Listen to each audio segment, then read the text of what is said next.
함께 기도하시겠습니다. 모든 은혜의 하나님 감사합니다. 우리 같은 죄 덩어리 영혼들을 불쌍히 보시고 주 예수님이 십자가에 못 박혀 흘리신 그 보배로운 피로 아무 값없이 구원해 주신 은혜 감사합니다. 또 우리를 주님의 몸된 교회 안에 또 불러주시고 부르심의 산소망 안에서 영원한 생명, 그 부활의 산소망을 마음에 품고 성도를 사랑하고 주 안에서 형제 자매님들이 마음으로 뜨겁게 서로 사랑하는 가운데 오늘도 복음의 신앙을 위해 살아갈 수 있도록 인도하신 은혜를 감사합니다. 세상은 말할 수 없이 타락하고 사람들의 마음과 생각과 행동이 얼마나 악한지 역사의 마지막 시대를 치닫고 있는 이 타락한 시대를 바라보며 우리에게 우리 심령의 진정한 안식처이고 샘터인 그리고 쉼터인 교회를 주셔서 감사합니다. 교회 안에서 성도들이 서로 사랑하고 하나님을 경외하며 한마음 한뜻을 품고 오직 전도하는 일, 또 복음의 신앙을 위해 살아갈 수 있도록 날마다 우리와 함께 하시고 또 역사하시는 주님께 감사합니다.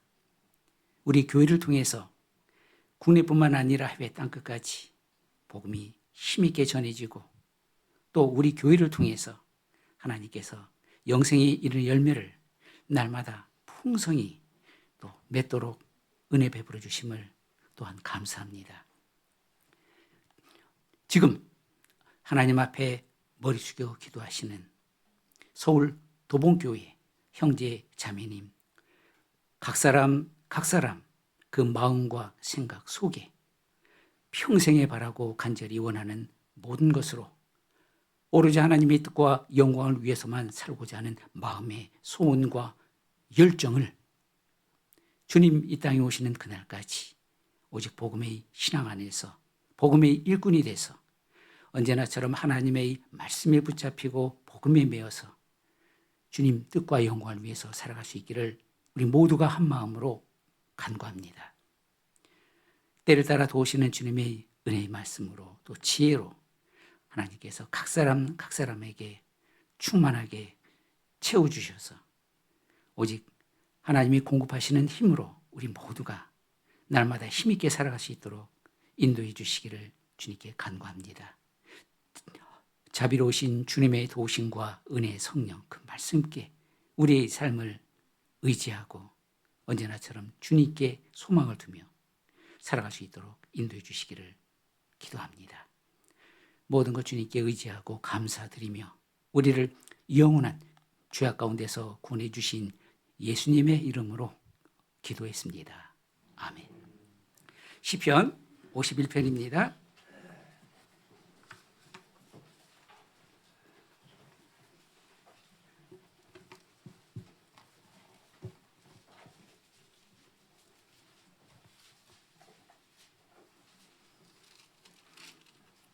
(51편)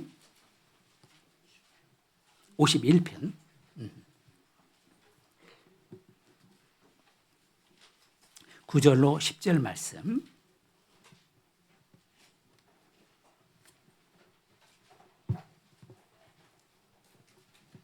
(9절로 10절) 말씀 찾으셨으면 함께 같이 읽으시겠습니다. 주의 얼굴을 내 죄에서 돌이키시고 내 모든 죄악을 도말하소서. 하나님이여 내 속에 정한 마음을 창조하시고 내 안에 정직한 영을 새롭게 하소서. 반갑습니다. 오늘 말씀을 이제 서울 도봉교회에서 함께 하게 돼서 감사합니다. 시작하기 전에 제가 한 가지 여쭤보고 싶은 게 있습니다. 근데 대답은 안 하셔도 됩니다. 물어볼 때마다 대답하는 것도 살짝 짜증나거든요. 근데 우리 머리가 장식이 아니니까 생각을 좀 해보자는 거예요. 우리 형제 자매님들 매일매일 반복되는 생활 가운데서 눈이 뜨자마자 가장 먼저 습관을 따라서 어떤 일을 행하십니까? 마치 CCTV를 달아놓고 자기가 자기를 관찰해 본다는 거예요. 그럼 나는 하루 일과를 어떻게 보내고 있을까? 자기를 객관적으로 이렇게 볼 수가 있잖아요. 나는 어디에 마음을 온전히 두고 마음이 어디로 향해 있고 매일매일의 삶을 살아가는 걸까? 우리 모두는 예외 없이 예수 그리스도의 심판대 앞에 서는데 그때는 상급 심판이거든요. 그러면 나는 그때 어떤 위치에서 서게 될까? 그때 안다면은 좀 답답한 일일 거예요. 왜냐하면 우리의 삶은요, 매일매일 새롭게 전개된다는 의미보다도 반복이 됩니다. 하나님은 사시와 일자와 연한을 이루라 하시고 자연, 하나님께서 만드신 이 세계를 이제 운행을 하시는데 이게 반복이 되잖아요. 하루가 그리고 일주일이 또 어느덧 몇 달이 지나고 몇 계절이 지나고 그러면 1년이 지나요. 우리 2026년 시작한 지가 정말로 엊그제 같은데 지금 3월 말이잖아요. 그렇죠. 이렇게 흘러가다가는요, 연말이 분명히 올 겁니다. 그러면 그때 가면 우리가 또 나름대로 되게 정산하잖아요, 보면요. 내가 이렇게 살아왔구나. 어떻게 살아왔지? 그리고 새해에는 또 새로운 각오를 가지고 또 출발한단 말이에요. 그런 의미에서 나는 내 마음을 어디에 두고 살아가는가를 바라볼 때, 그리고 생각할 때 객관적인 척도가 기준이 내가 가장 먼저 하루를 시작할 때 주님의 그 새벽별이라 그러지 않습니까? 주의 새벽별과 같은 주의 일꾼들. 그게 꼭 나이가 젊다는 의미에서만 청년이라는 의미라기보다는요, 하나님 보실 때 육신이 100살이든지 아니면 심지어 몇백 살이든지 하나님 보실 때는요, 큰 차이가 없어요. 그렇죠. 근데 영혼이 새롭다는 거예요. 우리의 그 심령이.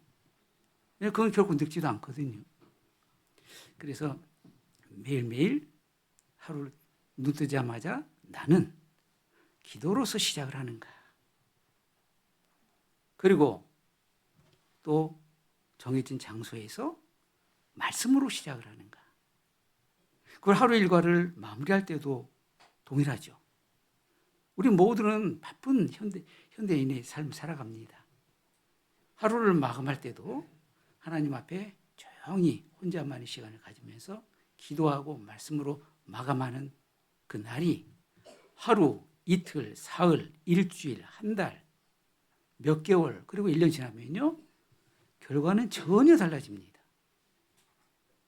결국 작은 게 아닌 거예요. 하루, 오늘이라는 하루가.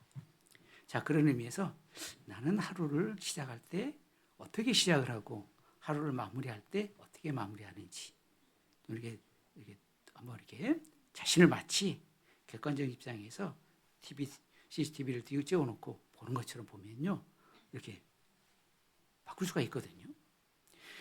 자, 어떤 기회가 있어서 예를 들어서 이제 칼을 가는 사람이 있습니다. 쇠붙이를 가지고 뜨거운 불 속에다 넣었다 뺐다 하잖아요, 보면요. 그러는 가운데 어떻게 돼요? 칼이 망치로 때리고. 우리 알고 있잖아요, 보면요. 그럼 궁금해요. 그 대장장이에게 물어봐요. 이거 언제까지 망치로 내리치고 그다음 불 속에다 뺐다 넣었다 그러면 웃으면서 뭐라냐면 여장수 마음이요. 응?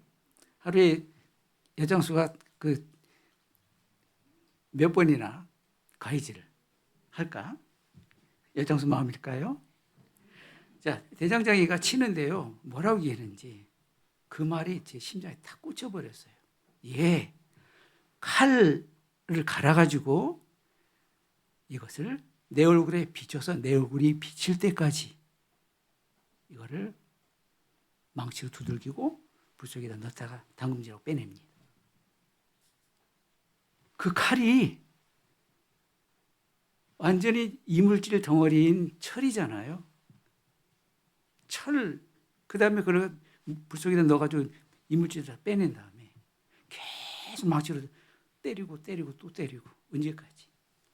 그 칼을 내 얼굴에 비춰서 내 얼굴에 비칠 때까지.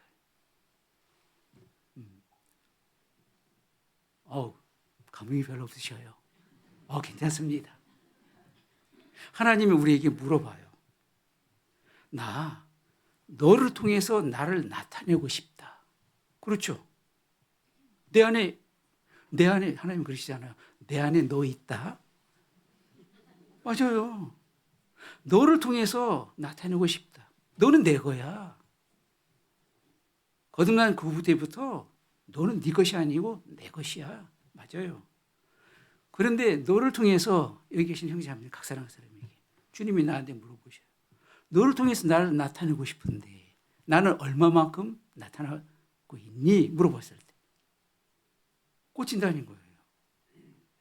정말 하나님이 내 속에 나타나는데 마치 대장장이가 칼을 보고 자기 얼굴을 비추는 것처럼 내 삶을 통해서 그리스도인이라는 나의 생활 기록을 통해서 얼마나 주님이 나타날까 할 때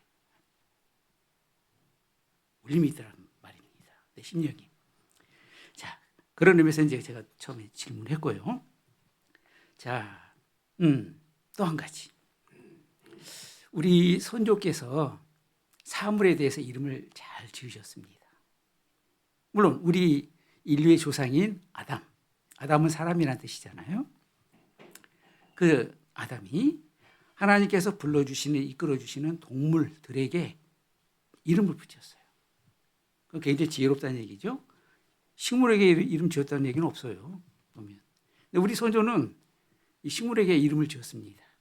가령 예를 든다면은 이거 물고기를 잡았는데 물고기를 자꾸 이렇게 배를 이렇게 눌러봤더니 배 속에서 빠각 소리 나니까 야, 너 이름은 빠가사리야. 예? 식물을 갖다 탁 꺾었더니 있잖아요. 수박 냄새 나요. 그러면 수박 풀이라든지 무슨 풀이라든지 이름을 이렇게 붙이는 거예요. 심지어 야, 사람이 그래도 지조가 있지. 어떻게 자기가 평생 모셨던 주군을 배반해? 그러면서 단종에서 세종에 딱 붙었던 그 신숙주라는 사람이 있잖아요. 그 사람 이름에는 사람들이 딱 못을 박아버렸어요. 야, 너는 식물인데 너는 금방 상하고 변해. 그러니까 너는 숙주나물이야. 와, 우리 선조 뒤끝 장난 아닙니다. 그러니까 신숙주 가문은요 평생 이렇게 따라다니는 거예요. 이름을 붙였다니까요. 그런 민족은 전 세계에 없습니다. 자, 그래서 제가 드리고 싶은 말씀이 여기 식물이 있습니다. 생각해 보자는 거예요. 이 식물은요 온종일 해만 바라봅니다. 그래야 그 이름이 해바라기죠. 꽃이라는 이름이 없죠. 아니, 저 대답하지 말라 그랬지 반응조차 보이지 말라 말 안 했거든요. 반응은 그쪽거든지 아니든지 반응이 없으면 제가 ET가 된 기분이 들거든. 보면 이 꽃은 온종일 해만 바라보잖아요. 그 해바라기예요. 해바라기라도 동물원에서 찾을 사람은 없잖아요. 보면요. 해바라기. 우리가 지금 국제화 시대에 살죠. 그러니까 영어식으로 말하면 선플라워. 그 정도는 알잖아요. 보면요. 선은 태양이고 플라워는 꽃이에요. 태양과 꽃 어쩌란 말이에요. 알아서 해석하셔요. 우리가 지금은 세계화 시대에 사니까. 그러면 불어로는 뭐라고 얘기를 할까? 제가 불어를 조금 하거든요. 불어로 뭐라고 얘기할까? 그러면 우리말처럼 굉장히 있잖아요. 딱 구체적인 어떤 의미를 가지고 있는 거예요. 어차피 불어는 여러분 들었을 때 외계어처럼 들릴 겁니다. 보면 아마 뚜르느 소리인데 뚜르느 뭐냐? 쓰기는 철자는 라틴어식으로 써놓고 영국에서 또 그 미국에서 읽을 때는 턴으로 읽어요. 그리고 뚫은 라틴어식에서 읽을 때는 턴, 돈다는 거예요. 솔은요, 태양이에요. 의미가 와닿죠.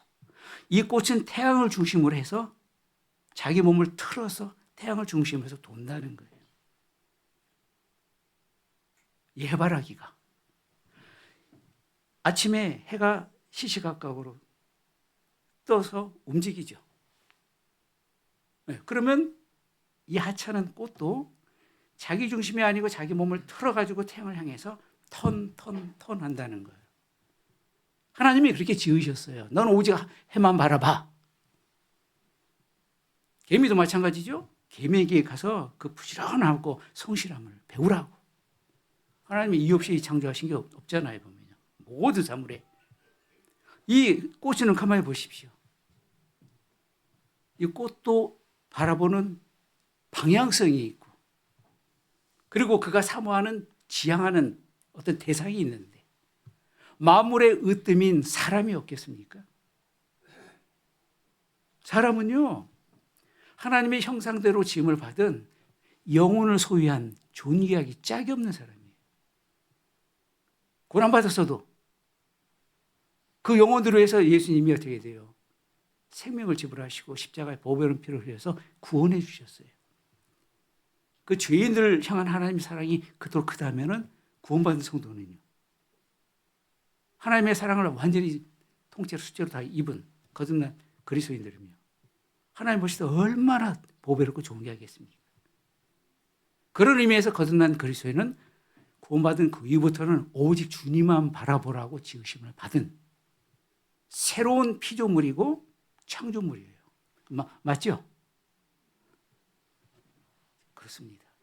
그래서 거듭난 그리스도인들은 오직 주님만 바라보라. 그런 의미에서 주바라기 인생이 맞는 거예요.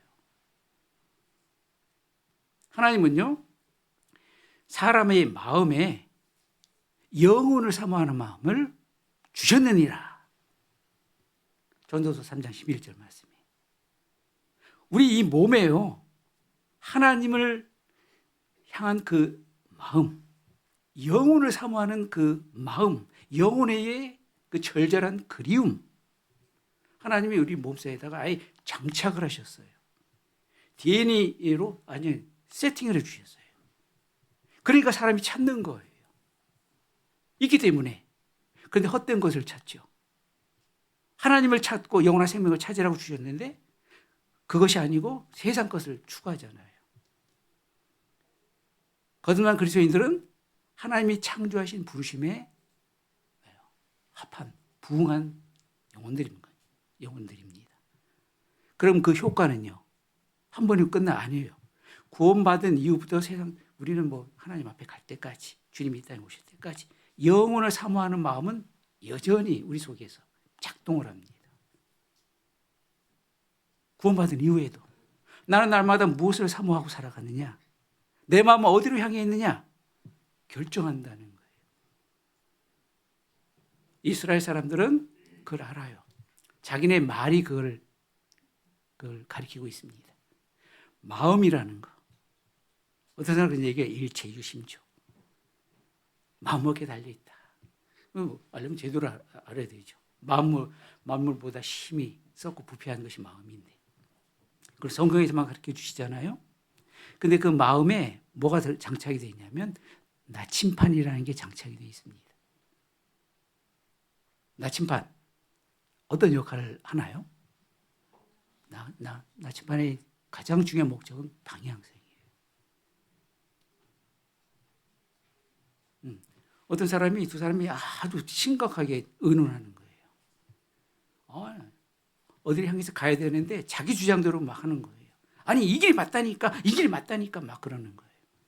그래서 사람이 딱 와가지고 어떻게 돼요? 내려놓고 나침반을 갖다 딱 놓으면은요, 방향이 결정되잖아요. 보면은요, 저마다 자기 생각대로, 자기 의견대로, 자기 주장대로 난 살아가는데 길을 하나 제대로 정하기 위해서 나침반이 필요하다면 인생을 길을 가는 데서는 이 성경이라는 우리의 방향성 정해주시는 말씀이 있다는 게 얼마나 감사한 일인지 모릅니다. 이 마음이라는 곳 안에 나침반이 있다는가. 그래서 하나님은요, 마음에 우리의 생각, 소원, 그리고 감정, 그리고 우리를 이끄는 방향을 지시합니다. 그런 의미에서 하나님은 우리가 오직 한 마음을 품고 그 마음이 언제나 하나님께 향해 있고 하나님의 뜻 가운데 소원을 두고 복음의 신앙 안에서 살아가기를 원한다는 거예요. 아까 해바라기가 일향성이잖아요. 해만 바라보면 산다는 그 방향성을 가지고 살았을 때 하나님 보실 때 우리 마음이 온전히 어디로 향해 있느냐 가장 귀하게 보신다는 거예요. 왜? 육체의 생명이 어디에 돼요? 피에 있고 그리고 이 마음이라는 것에 근원이 생명이 샘. 그래서 마음을 오직 마음을 지키라고 하나님 그대로 강조를 하신 겁니다. 자, 그런 의미에서 오늘 말씀을 좀 함께 상고하겠습니다. 시편 51편 10절 제가 읽겠습니다. 하나님이여 내 속에 정한 마음을 창조하시고 내 안에 정직한 영을 새롭게 하소서. 이 말씀은 51편 1절에 와서 잠깐 보시면요. 이런 역사를 내용은 가지고 있지만 51편 1절에 보시면 하나님이여 주인 자를 좇아 나를 긍휼히 여기시며 주의 많은 자비를 좇아 내 죄가를 도말하소서. 이번 다윗의 시. 다윗이 밧세바와 동침한 후 선지자 나단이 저에게 온 때에 큰 죄악을 범하고 하나님 앞에 철저히 회개하고 돌이키는 그 마음이 있을 때 하나님께서 선지자 나단을 보내주셔서 자기 죄를 깨닫게 줬잖아요.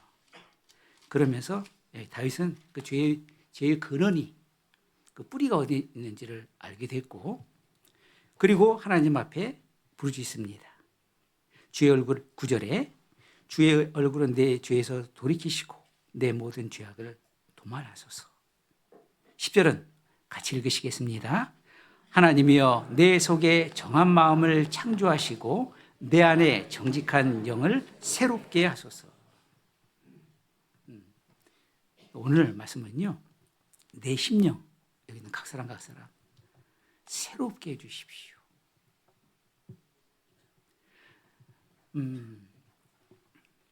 우리는 이 죄악된 세상을 살아가노라면요.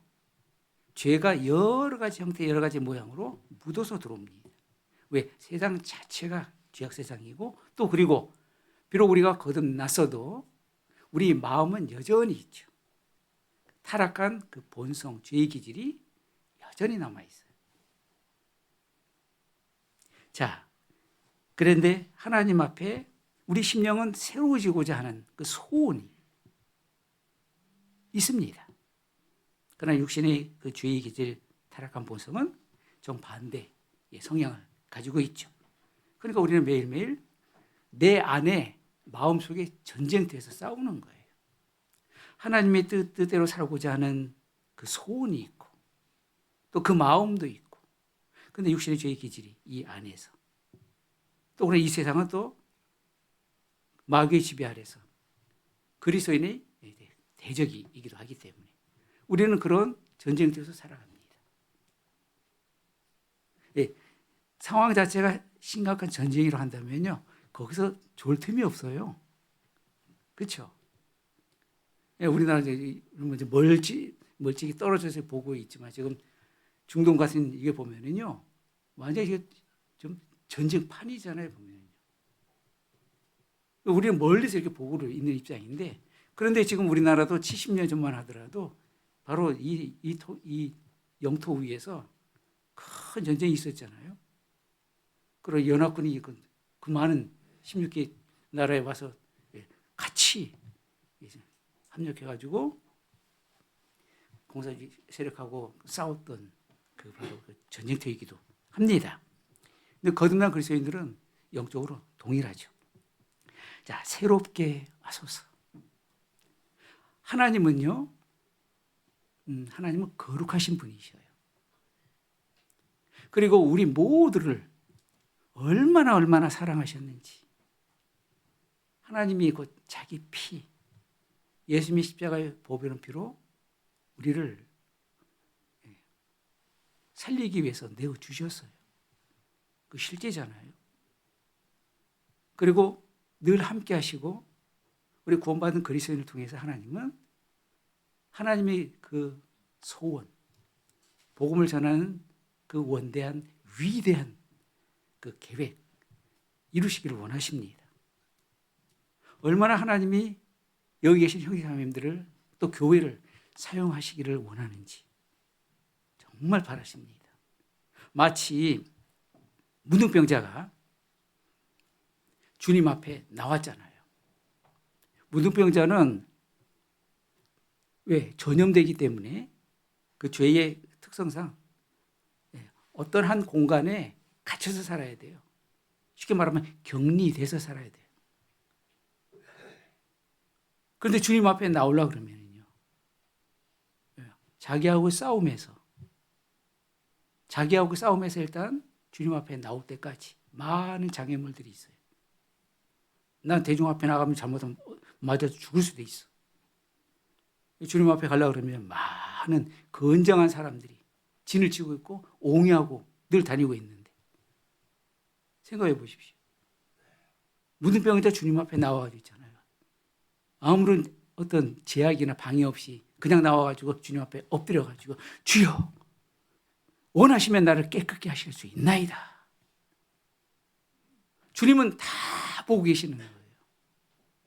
손을 딱 그 위에 완전히 문둥병자 위에 올려놓으시면서 원하노니 깨끗함을 받으라. 하나님은 원하고 말고 모든 사람이 구원받는 것, 진리를 아는 데 이르기를 하나님은 그토록 원하시는데 죄인들이 원치 않잖아요. 주님이 원하시면 내가 깨끗함 받는 것은 말할 것 없고 치유하시는 창조주 주님이 원하시면 나를 깨끗게 하실 수 있나이다. 그 간절한 그 믿음의 부르짖음이 주님의 발걸음을 멈추게 만들고 주님 앞에 딱 엎드려서 원하는 깨끗함을 받으라. 그 즉시로 영육간에 어떻게 돼요? 축복을 받은 거예요. 주님이 얼마나 원하시는데요. 원하고 말고. 그리고 혈류증 걸린 여자도 한번 생각해 보십시오. 우리 말씀만 딱 듣고 있잖아요. 12회를 혈류증 걸린 여자 많은 돈을 허비했대. 이 의사 저 의사 다니면서 오히려 병만 더 차도만 더 나빠졌어. 병만 더 악화됐어. 그래서 예수님 만나서 예수님이 옷가에 손을 딱 대고 그래서 나았다. 그 여자의 입장을 한번 내어 보십시오. 피를 흘린다? 혈루증이에요. 이스라엘은요 피를 흘리는 것은 부정하게 봅니다. 근데 그 여자가 저런 좀 있죠? 예수님 앞에 나가야 드디어 자기가 이 혈루 근원이 말할 줄 아는데 믿었잖아요. 믿음만 가지면은요 이루어집니까? 주님 나 믿어요. 주님이 모든 병자를 치유해 주실 건 믿어요. 나 나을 거예요. 그런다고 안 낫습니다. 주님 앞에 직접 나가야 돼요. 마치 오늘 우리 형제자매들이 하나님 말씀 앞에 직접 나와서 듣고 우리가요 많이 듣고 많이 전해 들어서 압니다. 아는 길이라도 내가 직접 가는 거는 전혀 달라요. 혈루증 걸린 여자는요 자기 집에서 나갈 때부터가 전쟁이에요. 자기 자신과의 싸움에서 내가 나가가지고 예수님 앞에 나가려고 하면 많은 남자들 또 나가가지고 많은 사람들이 피 흘리는 걸 볼 때 어떻게 돼? 부정한 여자로 간주하고 그럼 봉변을 당할 수 있는데 이 여자가 정신이 있는 거 없는 게 집안에 처박혀 있어. 어디를 자기 집에 나가는 것도 자기하고 싸움이죠. 그러나 주님 앞에 나가려고 끝까지 나간 거예요. 그리고 자기 집 밖에서 나가면은요, 세상이에요.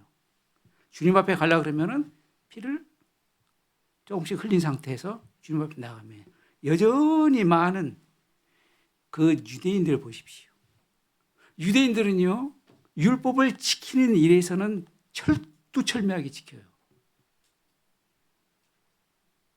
근데 피 흘리는 여자가 온다? 얼마나 그걸 부정하게 보는데. 근데 주님은 다 보고 계시는 거예요. 낫게 해주고 싶은데 원하노니 깨끗함을 받아라. 원하고 말고. 근데 여자는 나오는 거예요, 주님 앞에. 주님 모르시겠어요? 그 모든 것을 다 어떻게 돼요? 장애물을 넘고 주님 앞에 나와서. 그리고 아까는 문둥병자는 주님 앞에 엎드렸잖아요. 주님을 보고 주님 앞에서 엎드려가지고 저랬는데 이 여자는 조용히 뒤에 주님 따라오면서 있잖아요. 쫙 그림자처럼 따라오면서 내가 주님의 옷가에 손만 닿아도 낫겠다 하는 믿음을. 다른 사람 아무도 몰라요. 누구도 몰라요. 오직 주님만 아셔요. 그래서 제가 주님 앞에 가려고 그러면요, 난관 다 물리치고 장정들을 어떻게 돼요? 옹양 장녀들을 틈을 뚫고 어떻게 돼요? 지금 보십시오. 지금 어떤 유명한 해외 연예인들 오면요, 그 보디가드 있잖아요. 경호하는 사람들 오면요, 쉽게 접근 못 합니다. 근데 이 여자는 간절한 믿음의 그 부르짖음, 그 외침을 가지고 소리로 외치지 않았지만 심령 속에 있잖아요. 주님께 부르짖는 거예요. 내가 옷깃만 닿아도 내 병이 낫겠다. 주님은 알고 있죠. 주님은 그토록 치유해 주시기를 원하고 원하시는데 병자가 주님 앞에 나갔잖아요. 옷깃에 손이 딱 닿자마자 혈류근이 쫙 말라버렸죠. 이 여자는 믿음대로 된 거예요. 얼마나 놀랐을까요? 그 환부에서 있잖아요. 12일을 그토록 고통스러운 가운데 있었는데 즉시 나왔어요. 근데 이 좀 눈치 없는 주님이, 예수님이 돌아서 가지고 있잖아요. 그걸 또 드러내 버리시네. 자기는 나가 좋아가지고 있잖아요. 속 막 마음을 미칠 지경 뛰고 조용히 딱 돌아가려고 하는데 어떻게 주님이 딱 돌아서가지고 누가 내 옷에 손을 댔어? 그때 주님은 사실 눈치 없으셨어요? 네? 그럴까요? 드러내신 거예요. 그럼 많은 사람이 그때 옆에 따라다니는 사람들이, 주님, 이 많은 사람들이 밀고 당기고 그러는데 누가 내 옷에 손을 댔다고 말하십니까? 아니다. 내 몸에서 능력이 빠져나갔다. 그 여자가 앞에 와가지고 주님 앞에 고백을 하잖아요. 자, 그때는 예수님의 옷깃, 닿기만 하면 낫지만 지금은요, 예수님의 옷깃이 어디 있는데요? 교회 안에 있습니다. 예수님의 옷깃은 말씀이에요. 말씀의 옷깃이에요. 내가 여러 사람과의 관계 속에서 살아가는데 하나님 우리에게 뭐라고 하시냐면, 각 사람 사람에게 너에게 관계된 것은 내가 완전케 하실 거다. 완전케 할 거다. 모든 뜻을 이룰 때까지.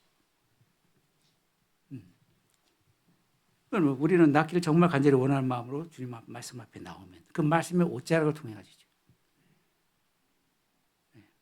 심령으로 고통받았던 그 상처들 낫게 됩니다. 오직 믿음으로써 역사는 그 사람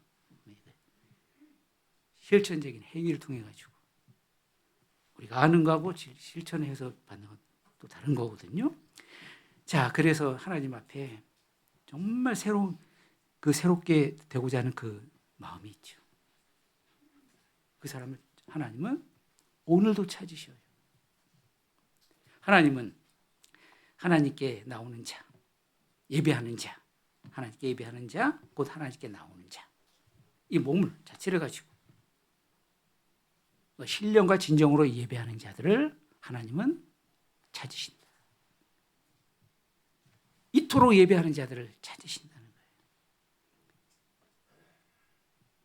그러니까 하나님의 능력을 공급받고 하나님의 은총을 부여받은 사람들. 우리에게도 축복이지만 하나님께는 존귀와 영광을 돌리는 거예요. 혈루증 걸린 여자를 낫게 해주신 것, 문둥병자를 깨끗하게 해주신 것, 그 사람들에게도 축복이지만 주님께도 존귀와 영광이 되는 일인 거예요.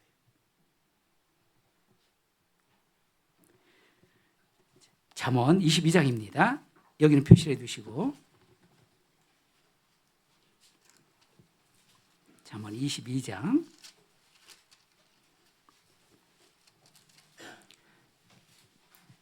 11절 구약 935쪽입니다. 구약 935쪽 천천히 함께 같이 읽으시겠습니다. 마음의 정결을 사모하는 자의 입술에는 덕이 있으므로 임금이 그의 친구가 되느니라. 임금 자리에 예수님 올려놓으시면 돼요. 마음의 정결을 사모하는 자, 예수님이 그의 친구가 되느니라.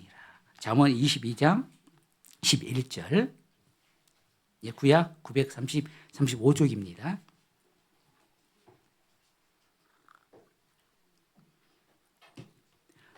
왕이 그의 각별한 친구가 된다는 거예요. 왕 그러면 우리하고 별 상관없다고 생각하셔요? 아니에요. 만왕의 왕 예수 그리스도. 그리고 세상 모든 끝날 때도 그분이 다 심판하셔요. 하나님은 모든 것을 위임하셨으니까. 만왕의 왕이신 예수님이 우리의 친구다. 많이 들으셨잖아요.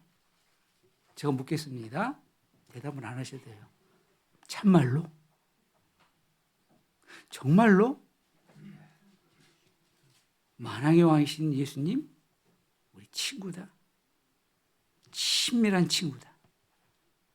성경은 그렇다고 말씀하십니다. 성경이 말씀하시면 사실이에요.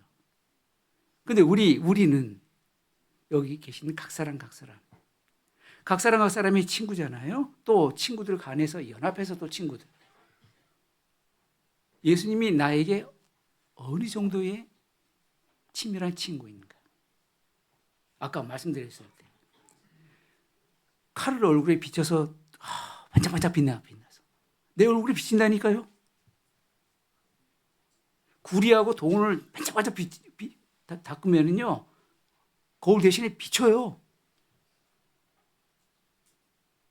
그러면 나와 예수님과의 그 친밀성, 관계성을 한번 생각해 보시면 정말 가까운 친구인가?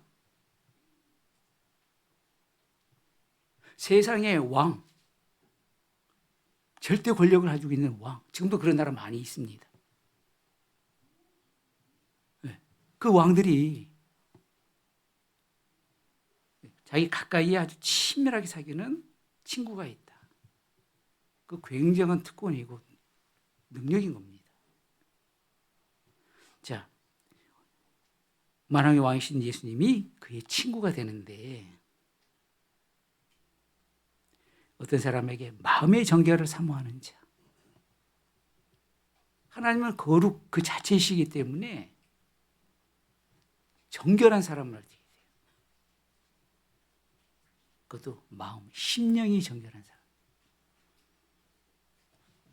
하나님이 그 사람을 찾아오셔요. 여기 벌이 있잖아요. 벌이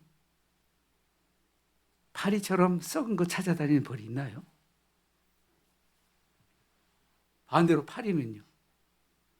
꽃향기 찾아다니면서 돌아다니나요? 파리 안 된 건 저주예요. 파리는 썩고 있잖아. 고양이 잡으면요. 얘는 미쳐요. 왜? 그렇게 하나님이 만드셨기 때문에. DNA가 그래요. 벌은요. 이거 찾아간다니까. 하나님의 은총이 하나님의 권능과 능력이 어디예요? 찾아간다는 거예요. 마음의 정결을 사모하는 자. 입술에는 덕이 있으므로 임금이 그의 친구가 되느니라. 우리 마음속에 있잖아요. 하나님, 내 심령을 새롭게 하소서. 얼마만큼 우리가 새롭게 되기를 간절히 바라고 원하는가. 그 비례합니다. 로마서 12장입니다.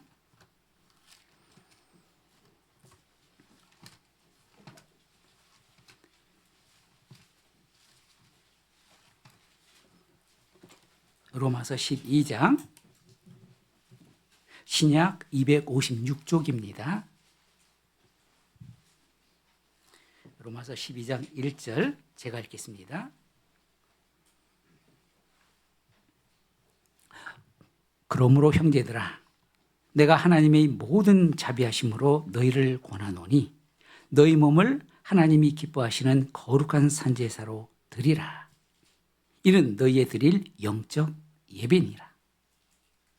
너희는 이 세대를 본받지 말고 오직 마음을 새롭게 함으로 변화를 받아 하나님의 선하시고 기뻐하시고 온전하신 뜻이 무엇인지 분별하도록 하라. 하나님이 기뻐하시는 제사가 있잖아요. 12절 1절에 보시면 바오사도 정말 로마 형제들을 사랑하는 그 마음으로 권합니다. 너희 몸을 하나님이 기뻐하시는 제사로 드리라. 산제사, 그것도 거룩한 산제사로 드리라.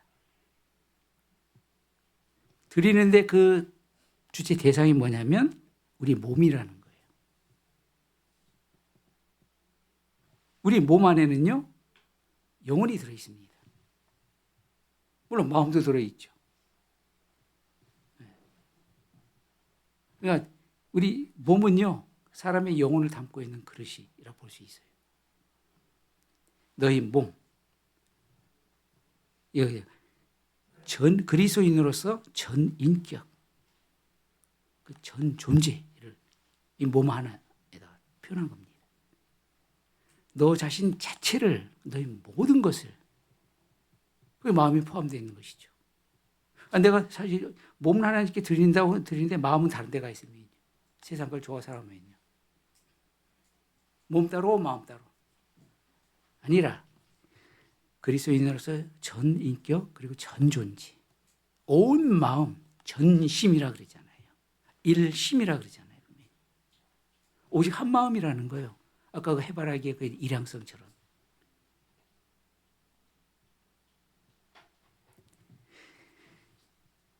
너희 몸을 하나님이 기뻐하시는, 그게 하나님이 기뻐하시는 제사라는 거예요. 우리 그리고 삶 자체. 어떤 사람은요 그런 경우 중에 있어요. 참 말을 참 잘해요. 근데 회사에서 어떤 사람을 뽑을 때, 아주 중요한 자리라든가 어떤 사람을 이렇게 뽑을 때 말 잘하는 사람 뽑지 않습니다. 뭐냐? 생활 기록을 가져오라 그러는 거예요. 우리 중학교, 고등학교 때 생활 기록부 있죠. 생활 기록부. 거기에 그 사람이 살아온 삶이 돼야 돼요. 생활 가운데 기록이 되어 있다는 거예요. 하나님은 우리의 말을 보시는 게 아니고 겉만 그리스도인들의 신앙생활 기록. 기록이 그 사람의 증거인 거예요. 오직 마음을 새롭게 함으로 변화를 받아. 하나님이 기뻐하시는 산 제사인데 그것이 하나님이 기뻐하시는 또 영적인 예배라는 거예요. 영적인 예배. 아니 마음을 드리지 않는데 무엇을 온전히 드렸다 볼 수 있어요. 세상 사람들은 마음 빠지고도 얼마든지 할 수 있죠. 두 마음을 품기도 하고 다른 마음을 가지기도 하고. 그러나 하나님께는 그렇지가 않죠. 그래서 일심, 전심, 온 마음 그 얘기를 합니다. 그래서 우리가 걱정, 염려, 근심이라고 했을 때 걱정, 염려, 근심이잖아요. 보면요. 그거는 뭐냐면 어떤 상태냐면 마음이 쪼개어지고 나뉘었다는 걸 말해요. 마음을 쪼갤 수 있습니다. 마음을 나눌 수가 있습니다. 그러니까 그때부터 걱정, 근심이 어떻게 돼요? 생기는 거예요. 아침에 청계산 쪽으로 이제 제가 예전에 청계산을 넘어서 서울교회를 갈 때가 있는데 보면요, 그 아침 그 시간이 유독 특히 주일 같은 경우는요, 아지랑이가 쫙 안개가 쫙 낍니다. 안개가 낀다는 건 뭐냐면 바람 사이에 기압차가 없다는 거잖아요. 그 다음에 햇빛이 나오고 그러면 안개가 쫙 거치죠, 보면요. 자, 우리 인생 가운데서 바람이 불지 않습니까? 저 바다도 바람 불지 않으면 풍랑이 안 일어요. 근데 바람이 부니까 풍랑이 일잖아요, 보면. 거듭난 그리스도인들의 염려, 걱정, 근심이 어디서 나오느냐? 보면 마음이 나누기 때문에 나온다는 거예요. 베드로 사도 우리에게 직접 보여주셨죠. 주님이시거든 나로 물 위로 바다 위로 걸어오라 하소서. 그러니까 주님이 오라 그랬잖아요. 그러니까 예수님을 바라보고 갔을 때는 와, 그 경험이 대단했을 거예요. 아니 물 위로 걸었다니까요. 예수님 이외에 베드로 사도께서. 그런데 바람을 보니까 어떻게 돼요? 빠져든지라. 바람을 보는 순간 어떻게 빠져들었잖아요. 우리 마음이 하나님을 향한 그 오직 한 마음. 거기에서 마음이 딱 방향이 틀어지고 마음이 쪼개지고 나뉘어지면 그때는 인생이 걱정, 염려, 근심이 생깁니다. 자, 어떤 학생이 유치원 학생이 이제 굉장히 내성적인 아이인데 어렵게 유치원을 보냈어요. 그랬더니 유치원 원장님이 엄마한테 그러는 거예요. 애가 아주 적응 잘하고 잘 지내고 있다 그랬더니 정말이요? 그러면서 애가 옆에 있는데 그러니까 엄마가 얘 때문에 내가 항상 생각하면 걱정 반이고 항상 염려뿐입니다.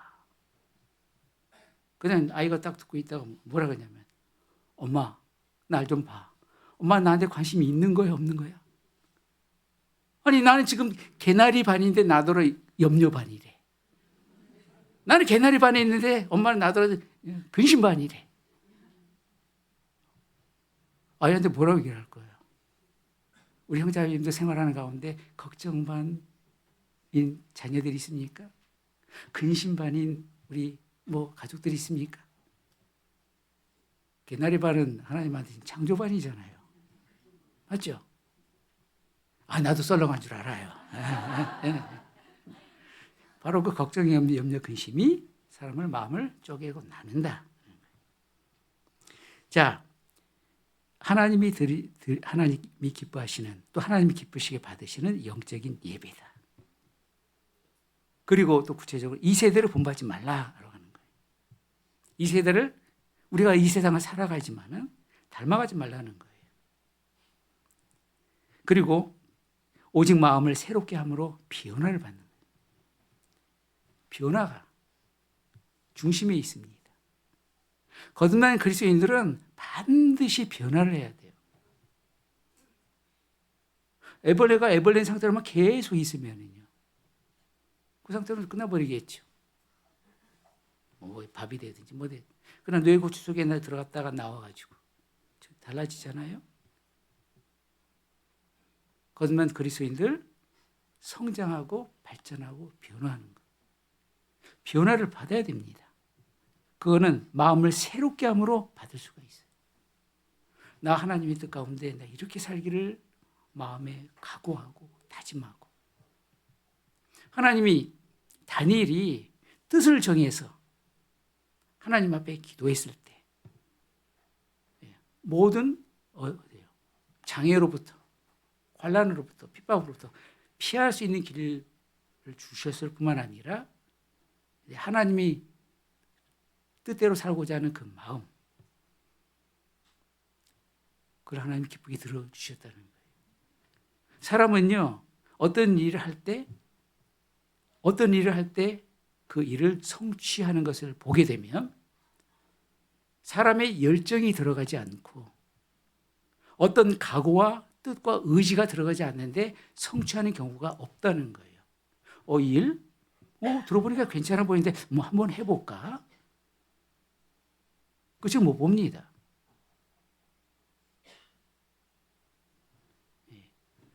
열정 없이 있잖아요. 어떤 일을 성취한다? 이 세상에서도 구원받지 않은 사람들 가운데서도요. 어떤 큰 일을 이룰 때는요. 반드시 거기에는 뭐냐면 그 일을 향한 소원과 그다음에 열정이 있다는 거예요. 그렇습니다. 열정은 엔진이에요. 엔진이 꺼지고 고장이 났는데 어떻게 작동할 수 있어요? 그리스도인들만이 또 품을 수 있는 열정이 있어요. 생명이 없는 사람이 무슨 열정을 가져요? 그건 다 세상적인 것이지. 원동력이에요. 그리스도인을 살아가게 만들고 움직이게 만들 수 있는 에너지이면서 그 원동력, 열정이라는 거예요. 한번 생각해 보십시오. 패션이라고 그러잖아요. 그리스도의 패션. 그러면 그리스도의 순환, 고난이기도 하지만 패션은 열정이에요. 또 아닌가요? 이거 반응이 없으면 저 봄이 왔는데 그렇다고 제가 저 북극 남극 가서 이거 보러 갈지 모르겠는데 이게 펭귄이거든요. 추운 지역이잖아요 보면요. 아니면 스키를 타든지. 자, 주님의 그 고난과 순환은요. 우리를 구원해 주시기 위한 주님이 어떻게 돼요? 영혼을 살리기 위한 열정이 들어가 있다. 그 같은 단어 안에 주님의 고난과 순환은요. 주님의 열정인 거예요. 지옥 갈 영혼들을 키웠고 살리고 말겠다는 내 생명을 지불해서 주님의 열정이 들어있습니다. 어떤 사람을 정말 이 세상에서도 진정으로 사랑해서 성취하는 경우도 많이 있잖아요. 분명히. 자기의 지위와 심지어는 왕이 계승이라든지 아니면 왕관조차 다 버리면서 헛된 것을 위해서도 바친다는 거예요. 그래서 거듭난 그리스도인들은 정말 귀한 것을 위해서, 복음을 위해서, 복음에 열정이 없는 사람을 통해서는 전해지기가 어렵습니다. 뜨거운 거예요. 그래서 마음을 새롭게 함으로 변화를 받는다. 변화. 나 하나님의 뜻 가운데 이렇게 살기로 소원을 두거나 기도하고 뜻을 정하고 그런 사람을 하나님이 찾으신다니까. 시간만 그냥 지나가지고 있잖아요. 그냥 세월은 흐르고 물은요 100도가 되면은 그 밑으로 아래로 흐르는 물들이 물과는 전혀 다른 수증기로 하늘로 올라가요. 땅으로 흐르는 그 모든 액체를 하늘로 올릴 수 있는 유일한 방법은요 기체를 가지고 어떻게 돼요? 올려보내는 거예요. 임계점이라고 그러잖아요. 나는 하나님의 복음을 향한 나의 열정은 얼마만 할까? 그 열정과 그게 우리 그리스도인 삶의 엔진이라는 거예요. 변화를 받는다. 그래서 순종과 변화 일치합니다. 내가 하나님 말씀을 순종하는 만큼 나는 변화해요. 자기가 자기를 변화하기 어렵습니다. 그런 얘기 하잖아요. 어르신들을 보면 얘야 사람 고쳐서 쓰는 거 아니란다. 저는 몰랐어요 예전에. 근본적으로 못 변해요. 아니 물을 포도주로 누가 바꿀 수 있어요? 사람의 능력 아닙니다. 자, 요한복음 2장입니다.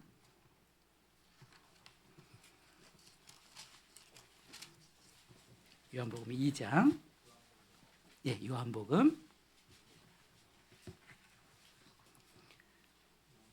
요한복음 2장 신약 144쪽입니다.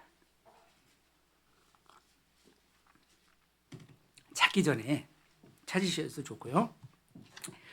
성경 아까 그 찬양에서 찬송을 해줬잖아요. 하나님의 책.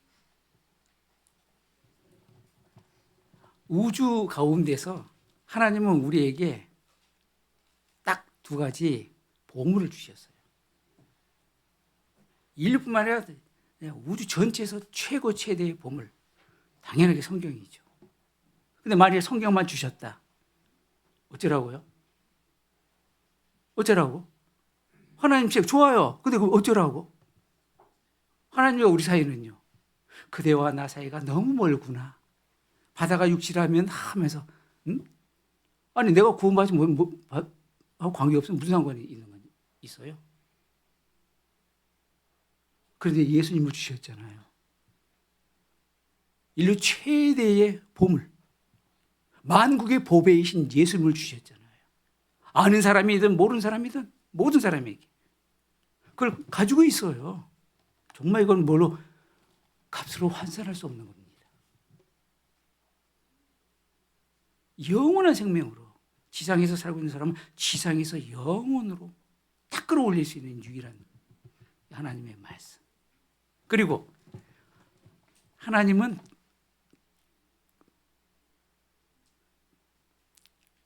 사랑이시라. 하나님은 말씀이시라. 다시잖아요. 하나님은 빛이시라. 제가 묻고 싶어요. 참말로 하나님은 사랑이십니까? 참말로 하나님은 말씀이십니까? 그럼 내가 묻고 싶어요. 성경을 펼 때마다 그렇게 반응이 없으셔요. 자, 보지. 이거 성경 한번 들어보셔요. 죄송합니다. 온몸을 한번 표현할 필요가 있습니다. 하나님의 말씀, 하나님의 사랑이죠. 그러면 저는 저 자신에게 물어봐요. 너는 하나님의 말씀을 펼칠 때 무엇이 쏟아지니? 하나님의 사랑이시잖아요. 사랑이 쏟아져. 근데 반응이 왜 이렇게 신동치 않아? 정말 사랑하는 여인한 데서 편지를 받았어요. 그럼 어떠셔요? 저는 써봤거든요. 네, 쓰면서도 얼마나 행복한지요. 물론 하나님께도 쓰고 내가 사랑하는 사람한테 쓰고 있잖아요. 사랑의 편지를 받았어요. 근데 편지를 읽으면서도 어떻게 돼요? 물론 여기저기 찾는 거 있잖아요. 여러 가지. 그거는 괜찮아요. 근데 편지를 딱 펼쳐가지고 읽으면서도 별로 감흥이 없어요. 아니, 하나님의 사랑이 펼치면 쏟아지는데 내 심령에 하나님의 사랑이 지금 쏟아지고 막 심령이 지금 아주 다다다다다 하면서 박히는데 아무런 반응이 없다면 나는 돌입니까? 나는 쇠입니까? 그래서 제가 성경을 찾을 때마다 쪽쪽쪽 얘기하죠. 이게 뭐예요? 키스예요. 썰렁해요? 하나님의 사랑이 내 심령에 쏟아지는데 내 심령은 하나님의 사랑을 받기 너무 좁아요. 막 쏟아져 채워지고 그런데 주체를 못 하는데. 과장된 표현이라고요? 그렇게 생각하십시오. 아닙니다. 하나님의 사랑이 무게에 있잖아요. 완전히 눌려버리는데. 너무 기뻐가지고. 그런 시기가 다 있으셨잖아요. 처음 사랑을 가지셨을 때. 새롭게 하셔서 그 상태로 돌아가는 거예요. 하나님의 사랑이 쏟아지면. 그래서 저 그런 사람 많이 봤어요. 구원받지 얼마 안 됐는데 좋아가지고 있잖아요. 성경을 막 쭉쭉쭉쭉 하면서 있잖아요. 막 춤추며 돌아다니면서 있잖아요. 나도 저랬는데.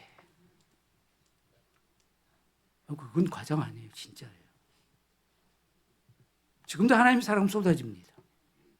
성경을 펼치면 쏟아지고 하나님의 사랑이에요. 맞는 거예요. 제가 알려줘요. 물이 가득하잖아요. 이거 쏟으면은요. 졸고 있는 사람한테 한다는 얘기 아닙니다. 이거 제가 지금 기울어 버리면 쏟아지 안 쏟아져요. 믿잖아요. 네. 이 쏟으면 확 쏟아집니다. 그러면 성경은 하나님의 말씀, 성경 사랑 자체인데 이게 우리가 탁 펼치면 우리 심령이 그대로 쏟아지는 거예요. 그래서 맛본 사람은 안다는 겁니다. 여기 요한복음 2장 1절 제가 읽겠습니다. 사흘 되던 날에 갈릴리 가나에 혼인이 있어 예수의 어머니도 거기 계시고 예수와 그 제자들도 혼인의 청함을 받았더니 포도주가 모자란지라. 예수의 어머니가 예수에게 이르되 저희에게 포도주가 없다 하니 예수께서 가라사대 여자여 나와 무슨 상관이 있나이까. 내 때가 아직 이르지 못하였나이다. 그 어머니가 하인들에게 이르되 너희에게 무슨 말씀을 하시든지 그대로 하라 하니라. 거기 유대인의 결례를 따라 두세 통 드는 돌 항아리 6이 놓였는지라.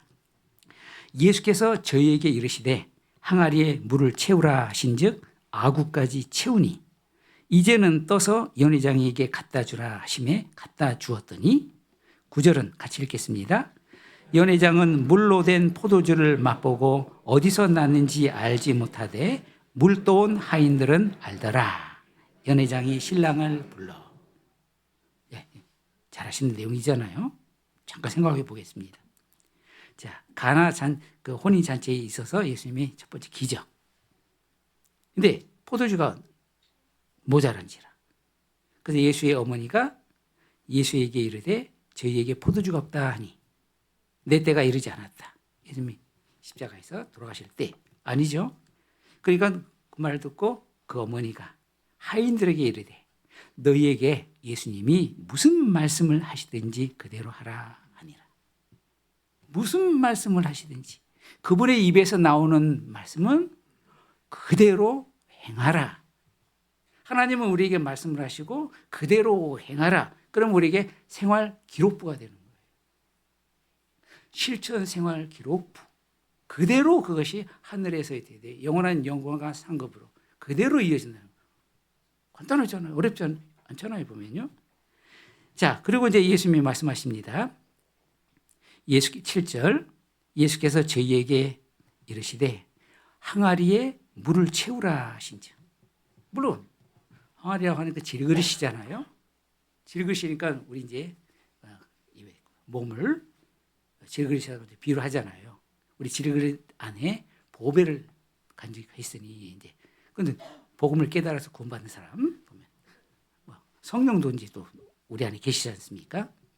자, 항아리에 물을 채우라 하신즉 아구까지 가득 채웠다는 거예요. 말씀은 또 물은 또 하나님의 말씀이기도 해요.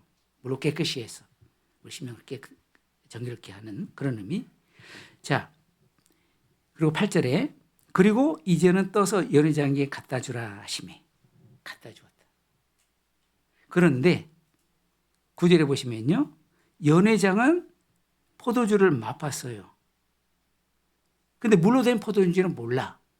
연회장은요. 좋은 포도주를 가져왔다고만 생각한 거예요. 물로 된 포도주를 맛보고 어디서 났는지 알지 못하되 알지 못하는 사람이 있고 맛보아서 아는 사람이 있어요. 물 떠온 하인들은 알더라.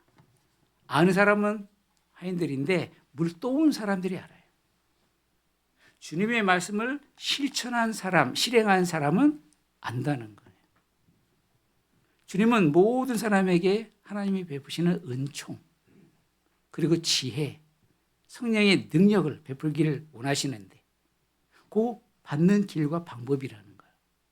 물 떠온 하인들, 하나 주님의 말씀대로 행한 하인들은 알더라. 이게 방법인 겁니다. 하인들 가운데서도 생각이 다른 사람 많잖아요, 보면요. 주님이 항아리에 물을 채우라 그랬어요. 처음에는 그냥 물을 채우는 줄만 알았어. 주님 말씀하셨으니까. 그리고 아구까지 채우시래. 그 아구까지 가득 채웠어요. 그 하인들 그래서 그다음에 이분이 또 무슨 일 말씀을 하실까? 기다리고 있는데 그 물을 그냥 갖다 주라는 거예요. 자기들은 분명히 맹물을 갖다 채웠는데 그러면 가면서 있잖아. 토다는 사람이 있을 거 아니에요? 어떤 일 하면 항상 하기 전에 초치는 사람이 있잖아요. 보면. 토다는 사람이 있고. 그건 여기 나타나진 않았지만 물 떠온 하인들은 주님 말씀대로 다시 물을 퍼서 가져갔는데 성경에 그 말씀은 없어요. 언제 물이 포도주로 바뀌었는지 시점은 없어요. 분명히 맹물이었는데 그 다음에 주님 말씀대로 또 이 물을 다시 이제 연회장에게 이제는 떠서 맹물이잖아요. 연회장에게 갖다 주라 하시매 뜨는 순간에 변했든지 아니면 가지고 가는 순간에 변했든지 모르겠지만은 하인들은 변화를 다 본 거예요. 이 세대를 본받지 말고 닮지 말고 오직 마음을 새롭게 함으로 변화를 받아. 변화는 복입니다. 아니 자녀가 태어났는데 태어나 좋아요. 기뻐요. 근데 동무지 자라지 않았고 변화가 없으면요. 근심 덩어리예요. 그때는 기뻐할 수가 없어요. 염려 덩어리예요. 그거는요. 변할 때는 변해야 되는 거예요. 생명은 변하게 돼 있는 거예요. 자, 그래서 물과 그 다음에 포도주. 완전하고 완벽한 변화를 하나님이 이루시지 않습니까? 사람은요, 씨를 뿌립니다. 나무를 심습니다. 그리고 거기다 물을 줘요. 그것까지 사람이 할 수 있어요. 그러나 자라나게 하는 것은 사람이 소관이 아닌 것처럼 변화시키는 거는요. 그러니까 어느 정도 개과천선 이렇게 해서 뭔가 변화했다. 술 마시던 사람이 안 마시고 그것도 일종의 변화이죠. 그러나 중심의 근본적인 변화는요. 그건 하나님이 하시는 일인 거거든요.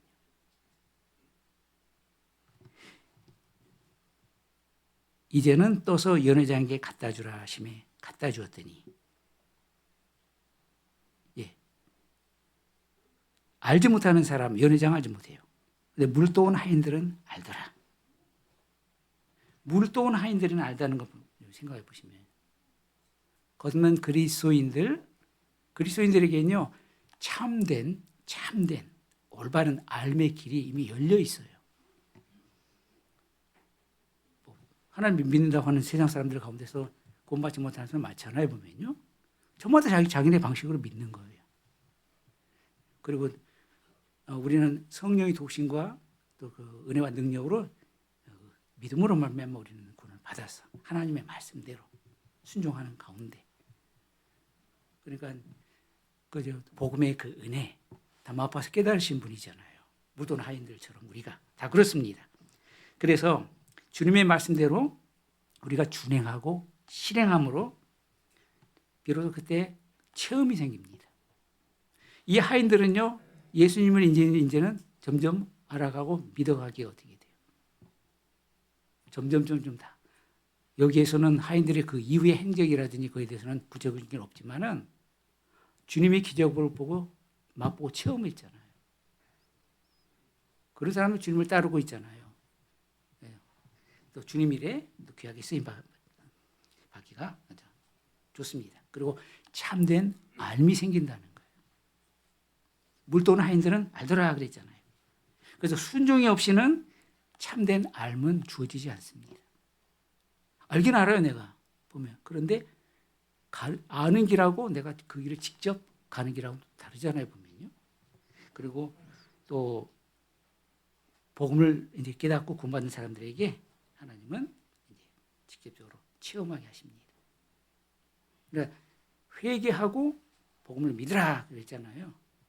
그래서 주님의 말씀대로 자기가 하나님 말씀 앞에서 비참한 죄인이라는 것을 알고 회개하고 주님의 사랑을 주님의 자비하심을 간구했을 때 복음을 깨달은 사람들은 어떻게 돼요? 진정으로 구원을 체험하게 되잖아요. 맛보아 알더라 하신 것처럼. 그래서 말씀에 순종한 사람은 주님의 말씀이 실제 사실이라는 것을 체험한다는 거예요. 직접 자신이 그것으로 만들고 자기 것이 된다는 것입니다. 그런 의미에서 나는 주님 말씀에 순종하는가?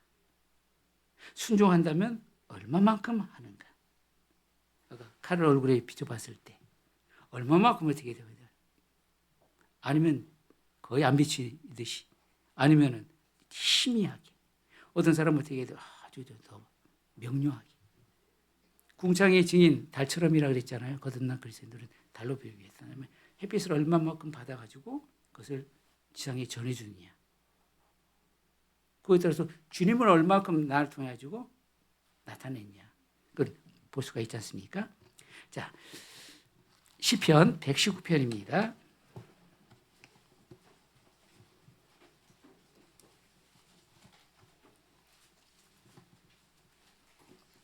시편 119편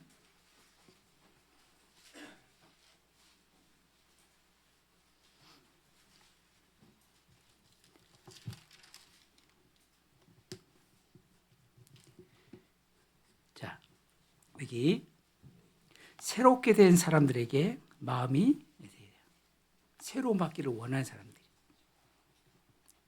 오직 마음을 새롭게 함으로 변화를 받아 하나님이 기뻐하시고 온전하시고 선하신 뜻, 분별력이 생겨요. 그리고 주님의 뜻대로 살 수 있는 능력도 와 있고.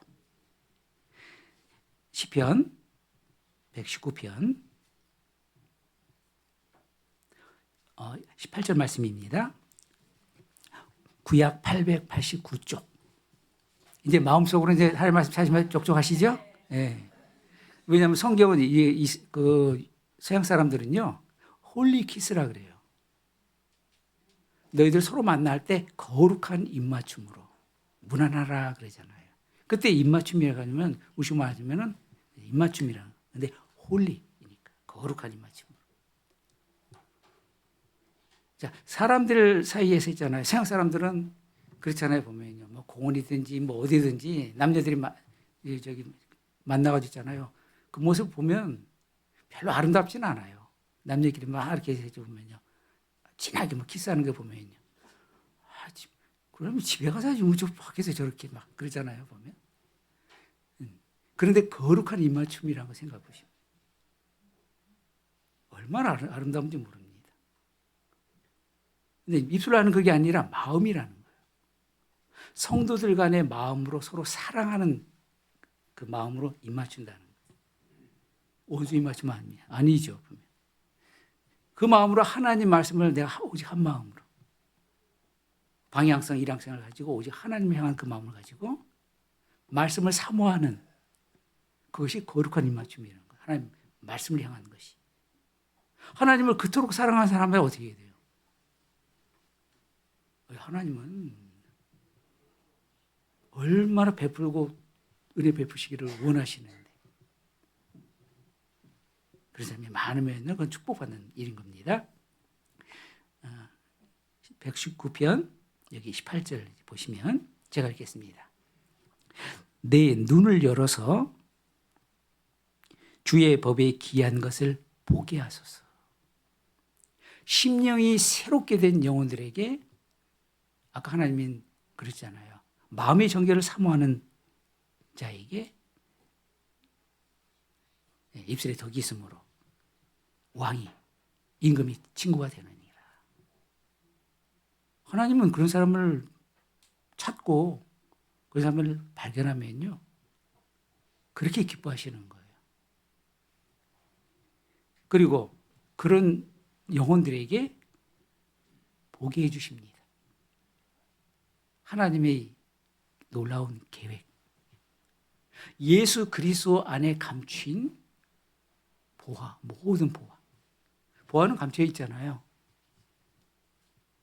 존귀한 아주 그저 귀한 어떤 보석들, 다이아몬드, 이거 쉽게 눈에 안 띄거든요. 이런 얘기도 하자 보면, 옆에 보석들이 있는데 돌멩이 취급을 한다. 그 세상 사람들이 사실 그런 거예요. 자기 예를 들어서 부하 직원을 해가지고 막 취급해 보는데 구원받은 사람은요, 하나님 보실 때 보석 중에 보석인데 돌멩이 취급한다 그러잖아요. 그렇다고 한다면 나 자신은 그게 없을까?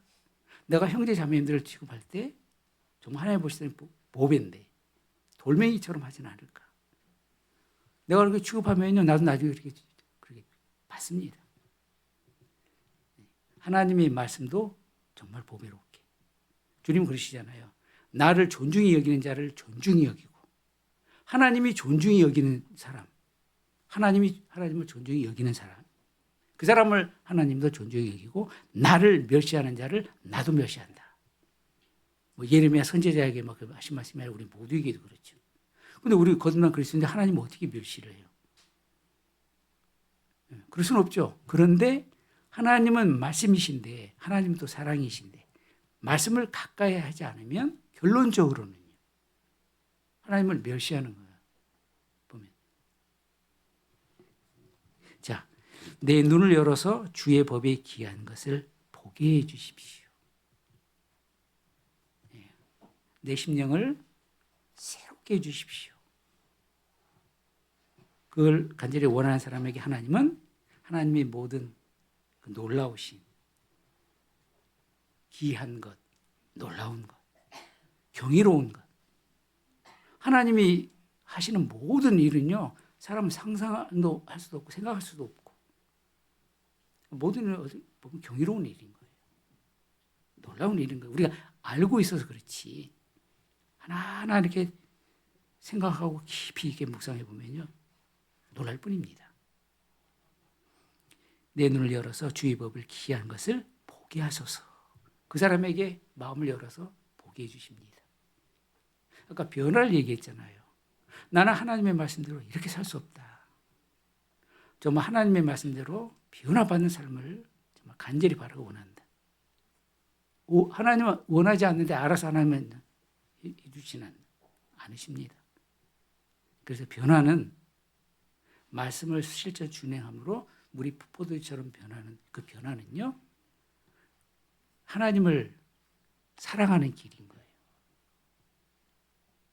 내가 변화를 받으면요, 하나님이 존귀의 영광을 받으셔요. 마치 어린애가 태어나가지고 점점 자라가지고 할 일을 해요. 부모가 할 일이 어떻게 돼요? 쫙쫙 잘하면 부모 입장에서는 어때요? 대견한 거죠. 주변 사람이 그러잖아요. 자네 아들을 보니까 이 완전.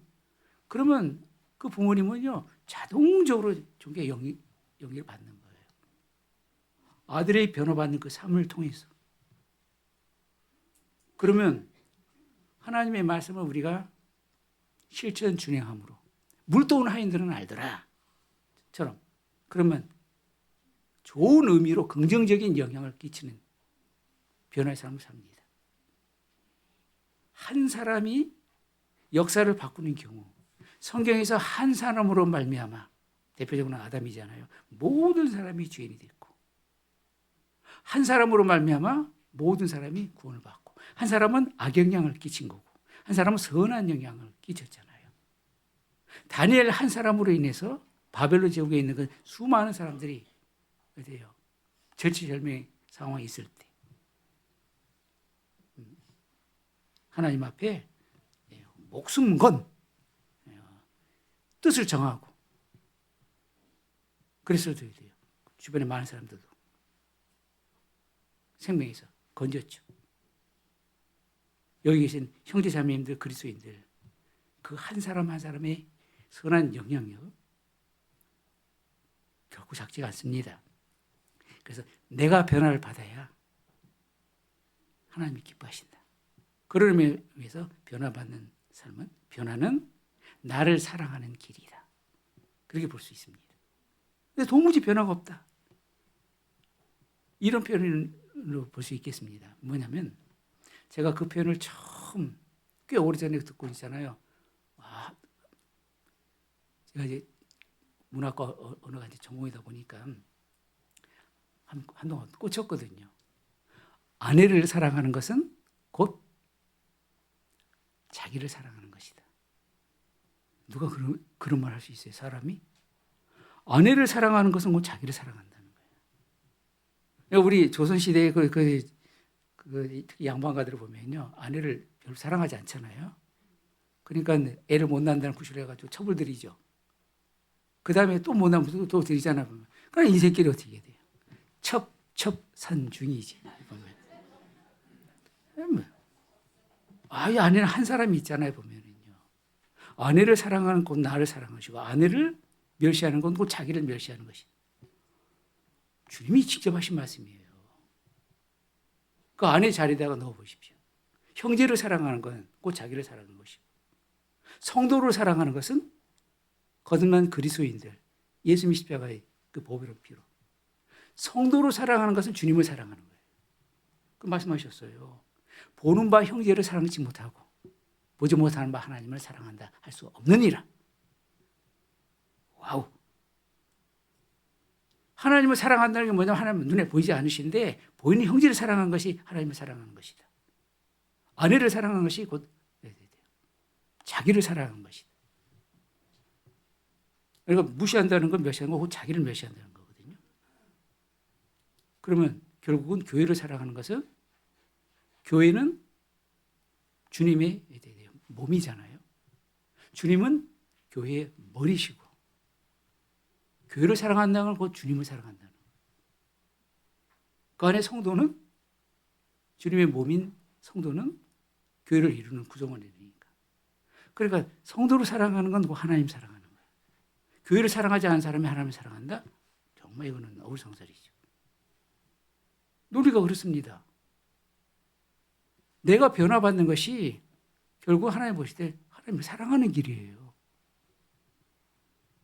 하나님 말씀하셨잖아요. 우리 몸을 자랑하지 말라고 그랬잖아요. 우리 자랑하잖아요. 주 안에서 자랑하라고 하셨잖아요. 아니, 하나님의 말씀을 순종하고 실천하는 가운데 내가 변화받는 삶. 내가 나를 고친 게 아니잖아요. 하나님의 그 말씀이 어떻게 나를 변화시켜 주시니까. 그럼 자랑할 것인 것이죠. 네. 그래서 마음을 새롭게 함으로 변화를 받는 것. 그건 나를 사랑하는 길이고 또 하나님을 사랑하는 길이며 또 교회를 사랑하는 길. 볼 수 있잖아요. 그 사람에게 하나님은 하나님의 놀라운 하나님의 일들을, 역사들을 보게 하십니다. 마음이 새롭게 돼서 변화를 받는 사람이.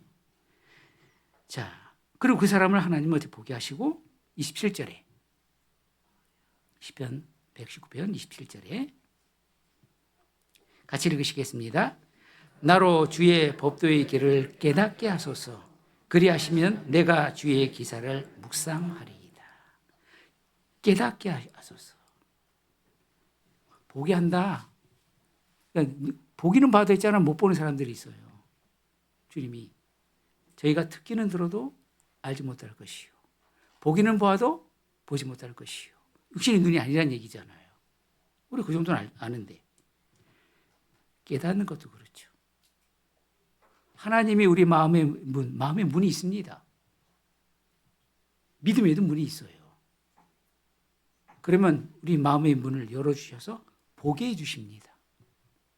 영혼의 눈이 있습니다. 그걸 볼 수 있는 건 믿음의 눈이죠. 그리고 깨닫는 것도 그렇습니다. 깨닫는다. 암탉이 알을 낳았어요. 그러면 품죠. 암탉이 성급하게 있잖아요. 얘가 빨리 왜 안 나와? 그러면서 있잖아요.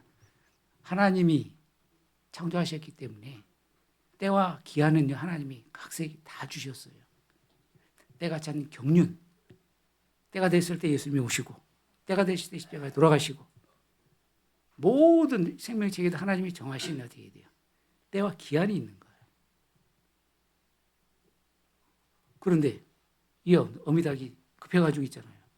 아직 암탉이 안에서 형성이 안 됐는데 빨리 안다고 해도 불이로 탁 치면요. 탁 깨져서 어떻게 돼요? 그럼 어떻게 그는 후루루 해가지고 훅 맛있게 들어가죠. 그렇죠? 근데 안에서도 신호를 줍니다. 암탉 안에서 계란 안에서 흔들면 있잖아요. 그냥 흔들어줘요. 근데 그 안에서 뼈가 자라요. 부리가 자라고 털이 나오면서 안에서 신호를 줍니다. 엄마 나 준비됐어.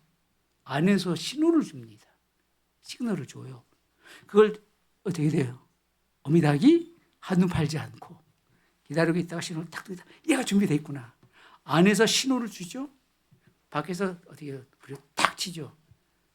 마치 우리가 하나님께 간절한 믿음의 기도로 부르짖잖아요. 그러면 하나님께 하늘에서 있잖아요. 탁 들으시고 그러니까 땅에서 하늘에서 탁 만나가지고 불이 껍질이 깨지면요. 거기서 생명체가 탁 나오면서 삐약. 조금 이제 3월달 이제 4월 지나면 어떻게 돼요? 겨울에 얼어붙었던 그 대지에 어떻게 돼요? 훈풍이 불면서 그러면 가지가 나오고 새싹들이 나오면서 생명에 약동하는 기운, 삐약거리죠. 응? 여기 병아리가 나오면서 삐약삐약거리잖아요. 자, 그러면 참 그렇습니다. 안에서도 신호주는 거예요. 그러니까 우리가 하나님께 부르짖는 거예요. 외치는 거예요. 그러면 하나님께서 딱 보시고 하나님이 때와 하나의 시간에 결정적인 시간에 하나님께서 딱 역사하시는 걸 볼 수가 있죠. 그래서 나로 주의 법도의 길을 깨닫게 하소서. 깨닫는다고 하는 것은 내가 부서진다는 걸 말하는 거예요. 내 생각이 부서지고 내 고집이 부서지고 나라는 것들. 왜냐하면 내 속에 내 생각이 너무 많아요.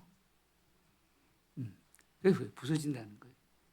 그러면 내가 주의 기사를 묵상하리이다. 하나님 우리 모두가 날마다 때마다 깨닫는 영혼이 되기를 원하고 주님이 놀라우신 그 역사를 보는 눈을 가지고 있는 볼 수 있는 눈 그걸 갖기를 원하십니다. 그 중심의 모든 것이 내 심령이 새롭게 될 때 가능하다는 것입니다. 그래서 우리 그 간구는 하나님이 다 들으십니다. 새롭게 하소서.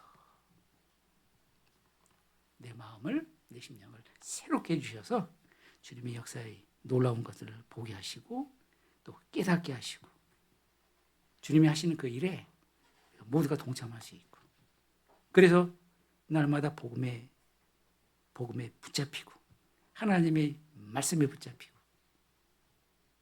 하나님이 귀하게 사용하시는 형제자매님이 되기를 한 마음으로 기도합니다. 함께 기도하시겠습니다. 소망의 하나님이 모든 기쁨과 평강을 믿음 안에서 성령의 능력으로 지금 하나님 앞에 머리 숙여 기도하시는 서울 도봉교회 형제 자매님들과 그 가정에 날마다 넘치도록 충만하게 채워주시기를 간구합니다. 우리 모두에게 새로운 심령을 주시고 또 주님의 놀라우신 역사를 볼 수 있는 눈도 믿음도 또 행함도 이룰 수 있도록 함께해 주시기를 간구합니다. 모든 것 주님께 의지하고 감사드리며 우리를 영원한 죄악 가운데서 구원해 주신 예수님의 이름으로 기도했습니다. 아멘. 은혜의 찬송